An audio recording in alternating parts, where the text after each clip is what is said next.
He'd just settled in at his desk when Elizabeth Carlyle stopped by and asked him to come to her office. She'd always been tough, but her voice sounded particularly flinty that morning. "I need you to come with me right away." It wasn't every day that Elizabeth Carlyle came to summon you. In fact, D'Angelo couldn't remember it ever happening before. She wasn't the type to drop by in person. She'd usually send someone to get you. She was in her late 50s. She dressed in tailored power suits and always, except when she was in court, seemed to be in a hurry. She was cold, but it was hard not to be impressed by her.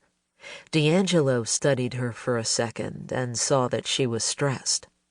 Without asking what she needed, he pushed himself up from his desk, touched the knot of his tie, and followed her.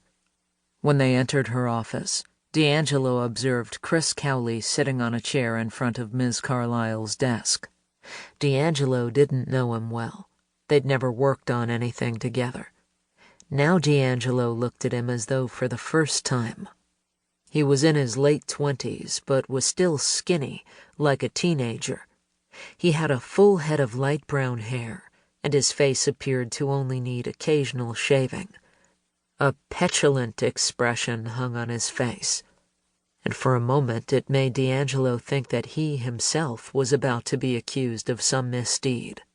Before he could even begin to imagine what that accusation could be, Elizabeth spoke. "Michael, Chris's cell phone was stolen this morning." "So what?" thought D'Angelo. She then told him that Cowley had been carrying the Calcott Hot documents on the phone, that the phone had been unlocked, and that his password had, inconceivably, been turned off. The Hot documents were the most toxic emails, memos, chats, text messages, and other evidence at the center of the Emerson versus Calcott case. That case, a federal civil suit between two banks, represented the largest portion of Carlyle, Driscoll, and Hathaway's billable hours. It was, to put it plainly, their biggest case. Without the Calcott Corporation, the firm would not exist. Anger rolled through D'Angelo. He found that kind of sloppiness personally offensive. It didn't take long for the anger to transform into suspicion. What the hell was this kid doing carrying Hot documents on his phone? And what in the name of God was he doing walking around with his phone unlocked? He studied Chris. The lawyer sat there with elbows on his knees, bent over like a man waiting for news. His ill humor was still apparent.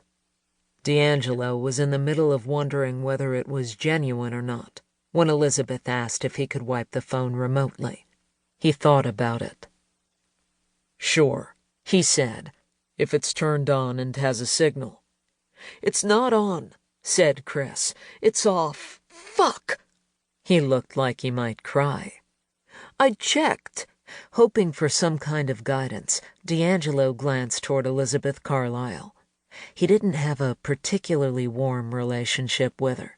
She wasn't the type of person who joked around. It was a quality he actually admired. But her vibe right then was downright hostile. It scared him, and for a moment he patted at his own pockets, making sure he hadn't lost his phone. "I'll see how we can do it," he said. "Good," said Elizabeth. "I need to tell Scott. I'll be right back." She left the room, and D'Angelo again turned his attention to Chris. The younger man shifted in his seat and stared out the window.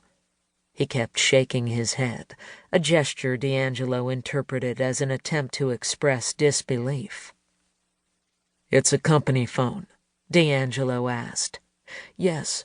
"Verizon?" "Yes." "iPhone?" "Yeah." "Tell me the number," said D'Angelo, taking a notepad off Elizabeth's desk. Chris told him the number.